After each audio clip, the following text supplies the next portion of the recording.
আসসালামু আলাইকুম রহমতুল্লাহি ওবরকাতু। সবাইকে পবিত্র জুমার শুভেচ্ছা। আজকে পবিত্র জুমার দিন, গরিবের হজের দিন। এই হজের দিনে ফজরের নামাজের পর সবার দিনটা ভালো কাটুক, সুন্দর কাটুক, এই শুভ প্রত্যাশা করতেছি। তো সবাই আজকের দিনে কি কি প্রোগ্রাম আছে সেটা জানাবেন। কোন আমিন ভাই কোথায় কাজে যাবেন? আজকে আমার কাজ আছে গ্রাম মৌজায়। সবাই ভালো থাকুন। আজকের দিনটি সবার ভালো কাটুক, সুন্দর কাটুক, এই শুভ প্রত্যাশা সকলের জন্য। এই হচ্ছে আমাদের জমিতে বেড়া দিয়েছেন শ্রদ্ধেয় বড় ভাই ইয়াকুব আলী। আমি যদিও বা সময় দিতে পারি নাই, উনি অজস্র পরিশ্রম করে এই বেড়াটি দিয়েছেন, জমিটিকে সংরক্ষিত করেছেন। ভিতরে চাষাবাদ হচ্ছে, দেখতে পাচ্ছেন আম গাছ, কাঁঠাল গাছ, কলা গাছ এবং লাউ, সিম, টমেটো ইত্যাদি চারা ভিতরে আছে। সজনা গাছ এবং বড় বড় গাছ আছে। এই হচ্ছে আমাদের ভবিষ্যৎ বাড়ি করার একটা জায়গা,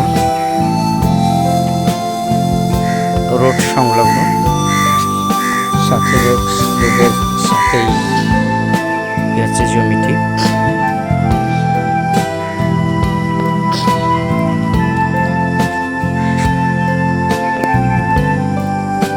হ্যালো বন্ধুরা, সবাই ভালো থাকুন, সুস্থ থাকুন, সকলেই দোয়া করবেন। এই শুভ প্রত্যাশা সকলের জন্য।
এটা আছে শ্রদ্ধেয় কাশিম